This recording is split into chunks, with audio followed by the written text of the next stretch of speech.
मैं तो कह रहा हूँ मुझे आज बर्खास्त कर दो। हमारी पार्टी के किसी भी कार्यकर्ता, किसी भी पदाधिकारी, किसी भी चुने हुए जनप्रतिनिधि, किसी भी नेता के प्रतिष्ठा पर बात आएगी तो अपना दल चुप नहीं बैठेगा। प्रतिष्ठा के साथ किसी भी प्रकार का कोई समझौता मेरी पार्टी नहीं करेगी। और ये बात बहुत ही स्पष्ट रूप से मैं आप लोगों के माध्यम से कहना चाहती हूँ। पिछले दिनों जो भी बातें मीडिया के माध्यम से जनता के बीच आई हैं, उस पर मैं सिर्फ इतना कहना चाहती हूँ, किसके इशारे पे ये सब किया जा रहा है, कहाँ से किया जा रहा है, ये अपना दल का एक एक कार्यकर्ता जानता है, अपना दल का एक एक समर्थक जानता है। और अगर किसी को भी ये गलतफहमी है कि आप अपना दल के किसी नेता, कार्यकर्ता, किसी प्रतिनिधि के खिलाफ कोई षड्यंत्र करके, कोई झूठे बेबुनियाद आरोप लगा के आप हमारी छवि को धूमिल कर सकते हैं, तो ये उनकी गलतफहमी है, ये होने वाला नहीं है। 69,000 शिक्षक भर्ती में अगर पिछड़ों, दलितों के साथ अन्याय हुआ है तो हुआ है, और हम सरकार में रहकर भी ये बात निरंतर कहते आए हैं और तब तक कहते रहेंगे जब तक इसका हल नहीं हो जाता। जो लोग जिम्मेदार हैं उनको हल करना होगा। और ये बात मैं बड़ा स्पष्ट रूप से कह रही हूँ, कोई भी विषय जो पिछड़ों के, दलितों के हक से जुड़ा हुआ है उसको हम लगातार उठाएंगे। तो इसलिए जो भी ये सारे षड्यंत्र कर रहा है वो बड़ा साफ तौर से समझ ले, अपना दल षड्यंत्रों का जवाब भी देता है और देगा भी, दे रहा है। और किसी भी तरीके के षड्यंत्र से आप अपना दल को न डरा सकते हैं, न झुका सकते हैं। कौन कर रहा है? हमारे जो विषय हैं वो आप बहुत समझदार हैं और अपना दल के कार्यकर्ता भी बहुत समझदार हैं। और सार्वजनिक जीवन में जो भी नेता, जिन पार्टियों के सक्रिय हैं, वो सब बहुत समझदार हैं।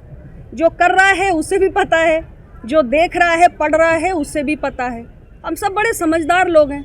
सार्वजनिक जीवन में अब तो हमें बहुत समय हो गया, आप लोग तो कब से कवर कर रहे हैं नेताओं को, पार्टियों को, सरकारों को, आप तो सब जानते हैं। वोटर जानना चाह रहा है, अगर आप नाम। अरे वोटर आपसे ज़्यादा समझदार है, मुझसे ज़्यादा समझदार है। दो ही चीज हो सकती है, या तो डीपीसी सही हुई है और या तो डीपीसी गलत हुई है।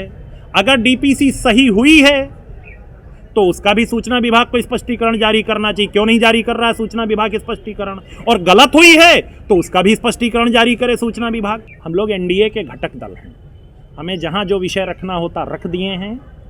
पर इतना जरूर कहूंगा कि एसटीएफ के किसी अधिकारी ने, मैं तो कह रहा हूं ना, जिस दिन मिस्टर धरना मास्टर धरने पे बैठी थी, उस दिन उनके टेलीफोन पर लगातार कौन सा पुलिस का अधिकारी बात कर रहा था, एसटीएफ का कौन अधिकारी बात कर रहा था, और उसने दो ऐसे कौन व्यक्तियों को भेजा था जहां पर परिंदा भी पर नहीं मार सकता, वहां पर रात में 2 लोग धरने पे बैठे थे।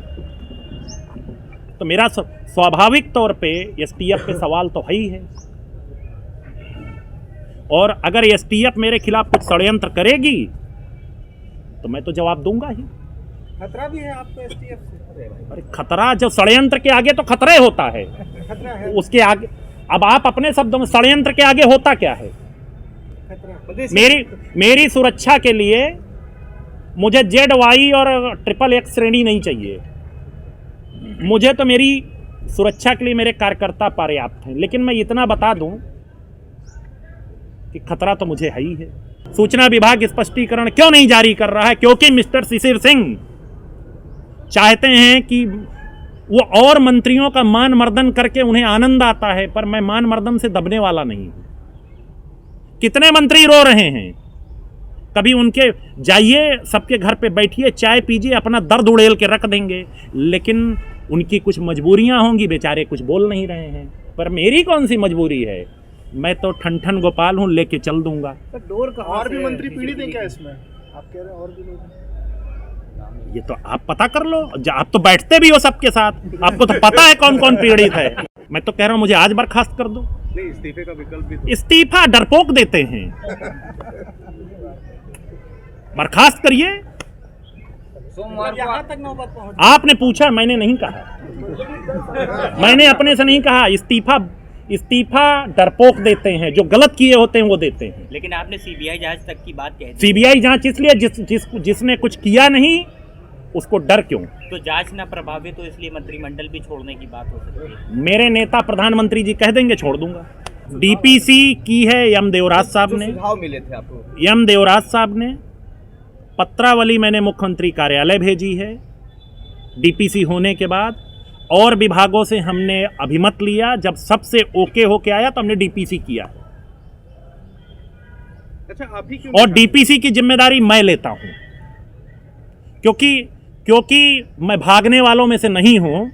अगर डीपीसी मेरे विभाग में हुई है तो उसकी जिम्मेदारी मेरी है, लेकिन अगर गलत हुई है तो मुझे सजा मिलनी चाहिए। लेकिन अगर सही है तो किसी की प्रतिष्ठा के साथ मान मर्दन नहीं होना चाहिए। जब तक हम 69,000 का विषय उठाएंगे, जब तक हम आउटसोर्सिंग में भर्ती का विषय उठाएंगे, तो निश्चित तौर पे कुछ लोगों के पेट में दर्द होगा। तो दर्द की दवा तो मेरे पास है नहीं। जंग में ये नहीं बताया जाता है कि आप कौन सा हथियार इस्तेमाल करेंगे, जंग चलने दीजिए। किसके खिलाफ? हाँ? ये भी आपको बताने की जरूरत है।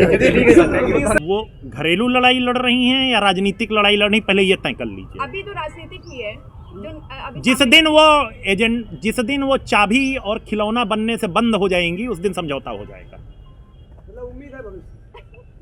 उम्मीद के आगे दुनिया है।